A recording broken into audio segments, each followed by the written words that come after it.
Some Bond films are ridiculous. Moonraker is next-level ridiculous.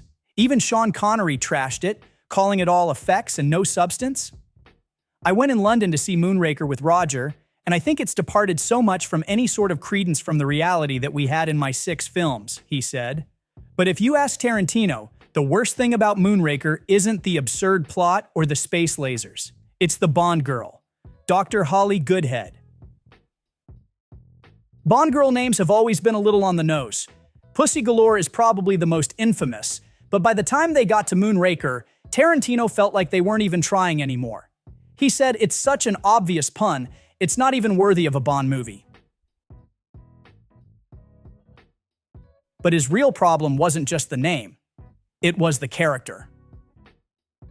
Lois Chiles, the actress who played Goodhead, actually wasn't supposed to be in Moonraker at all. A couple of years earlier, she was considered for the role of Agent XXX in The Spy Who Loved Me, but she turned it down to take a break from acting. Then, in a completely random twist, she was flying home from filming Death on the Nile when she ended up sitting next to Moonraker director Lewis Gilbert on a plane. They got to talking, and just like that, she had the part. Chiles was everywhere in the 70s and 80s. She was one of Hollywood's most in-demand actresses, known for her beauty and screen presence. But despite all that, she wasn't exactly a Bond fan growing up.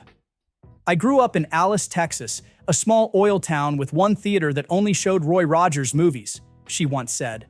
So when I got the role, I had never even seen a Bond film and only had a vague notion about the idea of a Bond girl.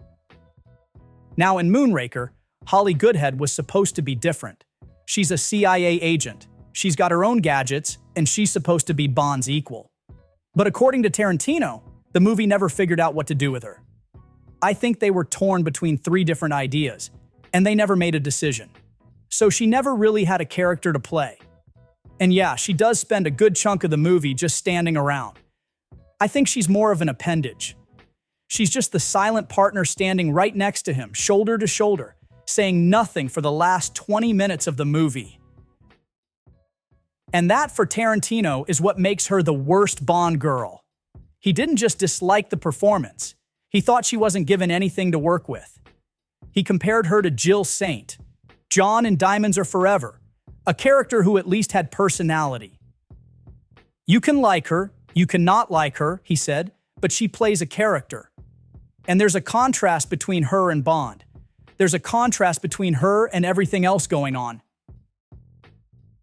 But was that Lois Chiles' fault? Tarantino didn't think so. He actually liked her as an actress. I worked with her on CSI. She was terrific in Death on the Nile. And Roger Avery, Tarantino's longtime collaborator, actually had a different take. He argued that Holly Goodhead was meant to be Bond's equal, kind of like a female Felix Leiter, but with gadgets. She's Bond's actual equivalent, he said. A female who has devices. Lois herself didn't seem too bothered by the criticism. She once said she took the role lightly. Holly Goodhead. I mean, it's funny, right? But she also pointed out that her character was meant to be different. She's a strong, intelligent woman and a CIA agent in her own right, so Bond has to take her seriously. I wouldn't have taken the role if she had been the typical Bond girl. And maybe that was the problem. Bond movies have a formula. People expect a certain dynamic, and when a Bond girl breaks that mold, it doesn't always land. Some people felt Holly Goodhead was a refreshing change. Others, like Tarantino, thought she was just a non-entity. Either way, Moonraker was a massive hit. It was over the top, sure, but audiences ate it up. It became the highest-grossing Bond film at the time, making over $210 million worldwide. And despite all the criticism, it still has its fans.